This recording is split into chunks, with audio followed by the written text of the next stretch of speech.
This is the video review of the JG/Echo 1 G36C. You can see you got your long box here. I'm just gonna take it apart. Everything's set in like it was when I came.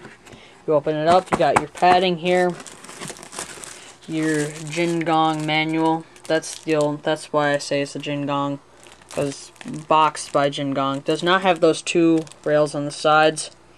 It's a cool picture, I guess. I got my Airsoft GI chrono test and inspection sheet. 360 FPS chrono dat, your padding, and of course the gun itself. Standard wall charger. If you need to use it, go for it. 4 hours, slow charges. They work fine. Your 1100 milliamp battery. Golden Eagle, again JG.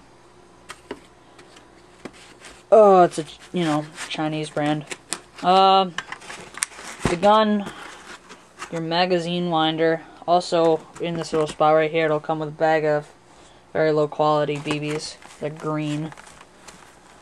And here's your 470 round magazine. Feeds nicely. You can clip them together, which I would. So everything else we'll just throw to the side and talk about the gun. As you can see, I have electrical tape to the end. It's a good substitute for buying a black metal flash hider because it's cheap and you can take it off when you need to. Anyway, you got your 470 round magazine, clicks nicely in there. Works fine. Your fire selector, which is safe, semi, and full automatic. I do not like how it doesn't snap firmly in place. You gotta make sure it clicks. On the way up it does. You can hear that. It's a little dirty right now because I just got done playing with it. I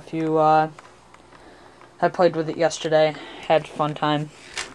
You got your sights. Let's take a look at the other side of the gun. Your RIS rail down here, and your ambidextrous sling mounts, as well as a sling mount on the stock, and right here on the back of the gun. The motor can easily be removed by taking out those screws and taking off that flap. You can access the motor. The body pins are Allen key accessible right there.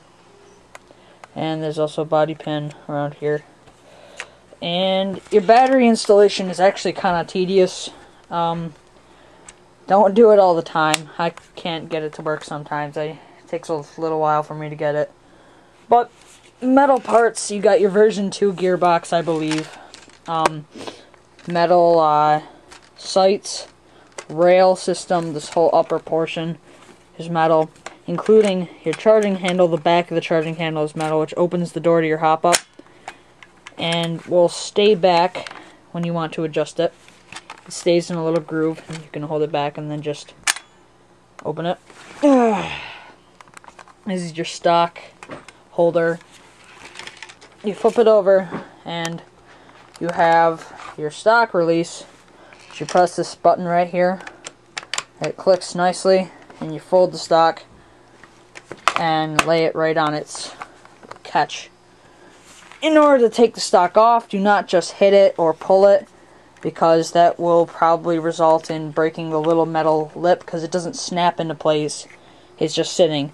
My recommendation would be to pull up on the stock, lift off and up, and then the stock will come unhinged, because this plastic piece right here can break very easily, I'm assuming. So, because you can't really expect much from Chinese manufacturers.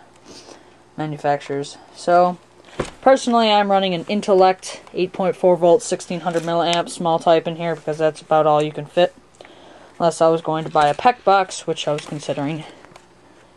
Take out the body pin here, which conveniently you have 4 holes in your stock, which can be used to put in your body pins and store them while you're using your gun and messing with it.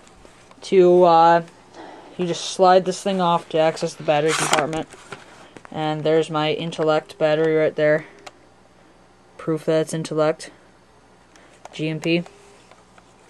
One thing that I have to say that's really cheap, I'm very critical of this. There's your fuse.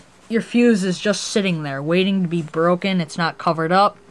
My recommendation would be to electrical tape it, cover it in cotton, something to insulate that. But it can come out very easily. It's just kind of sitting there. I have a lot of extra. See, it just came out. I have a lot of extra fuses because mine has broken twice. So, that's a major downfall of this.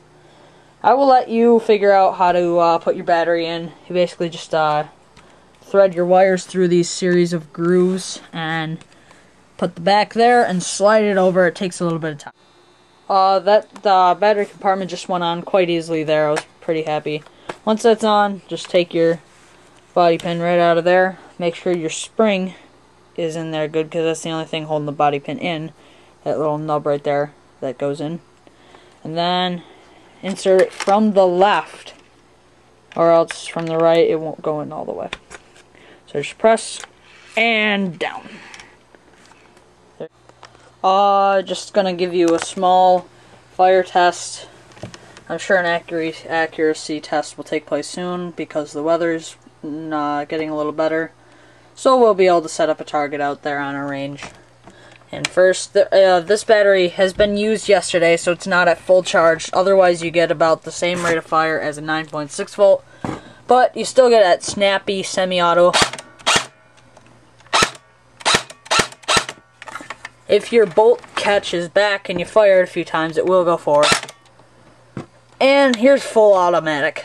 Now remember, this is I used this gun yesterday. Haven't charged it yet.